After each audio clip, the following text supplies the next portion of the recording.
Fala galerinha, tudo bem com vocês? Prof. Rod na área trazendo mais um vídeo. Vamos então agora entrar no campo da eletricidade. O pessoal pediu então um pouco de circuitos e vamos ver então o que é um circuito elétrico. E vamos também fazer a associação de resistores, vamos ver o que está pegando nos nossos resistores. Então bora lá, um circuito elétrico então, ele é composto basicamente por três itens, então isso a gente tem que manjar, né? A gente tem então o que? Num circuito elétrico, né, qual é o propósito dele? O propósito dele é a gente fornecer um potencial elétrico,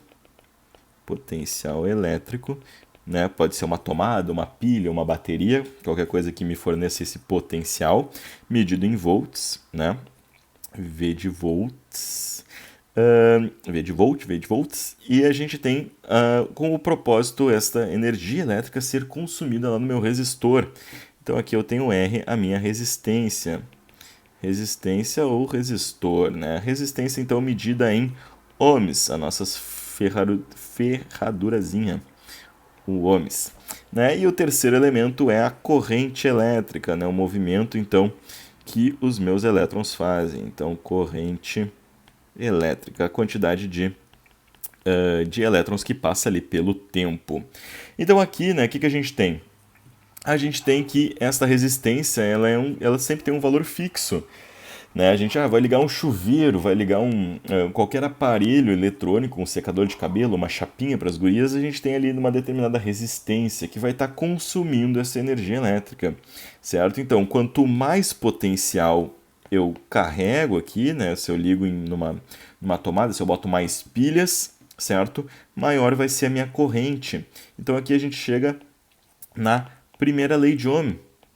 Primeira lei de Ohm diz que para uma dada resistência, certo? Essa resistência vai estar relacionando sempre o meu potencial com a minha corrente, né? Então a primeira lei de Ohm também é conhecida como U igual a R vezes I, certo? Mas aqui, né, vocês podem ver, tem alguns gráficos, alguns exercícios que vão relacionar U com I, e esta reta vai ser constante, sempre mantendo a minha resistência. Se, por exemplo, eu tenho uma corrente de tantos amperes, não botei que a corrente aqui é em ampere, então amperes. A gente vai ter, então, por exemplo, se eu boto uma corrente 1 ampere num potencial de 10 volts, né, se eu dobrar essa corrente para uma mesma resistência, né, pode ser que então eu dobre o meu potencial. Isso é sempre constante. Certo? Então eu consigo aqui calcular, né, o que eu preciso: resistência, corrente ou potencial elétrico. Então esse é o resumindo um circuito elétrico. Aproveitando aqui para ver a segunda lei de Ohm. A segunda lei de Ohm vai ser sobre a construção de uma resistência. Ou seja, o que depende a resistência em si. Por que um chuveiro funciona diferente de uma chapinha do secador de cabelo? Então aqui a gente tem que a resistência ela depende de três coisas. Ela depende então do comprimento, da resistividade do material e da área da seção. Então imaginem resistência sempre como um fiozinho, né? Então aqui eu tenho um fiozinho e por este fiozinho que vai estar passando então a minha corrente elétrica. Então essa resistência que a gente geralmente usa então, né, o símbolozinho ali dos tracejadinhos, ele vai depender então do comprimento, né, da área da seção. Então aqui se eu pegar uma seçãozinha dessas, essa vai ser a área da seção, né? Então cuidado, porque a área, né, geralmente a seção é circular. Então se eu dobro o raio, ou se eu faço alguma coisa com o raio, tem uma influência ao quadrado. E o rosinho ali é a resistividade do material. Resistividade que geralmente é dada no problema, né? Então o cobre tem um, o ouro tem um, a prata tem outro, né? O ferro tem um, o aço, cada material tem o seu coeficiente, a sua resistividade, certo? Então aqui a gente vê que quanto mais longo é um fio, maior sua resistência, e quanto maior é sua área, né? Então cuidado aqui, se a área cresce, a resistência por outro lado cai.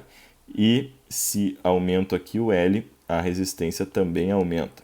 Então a gente tem aqui que R é proporcional ao comprimento e a gente tem que R é inversamente proporcional à área. Muito cuidado, então, aqui.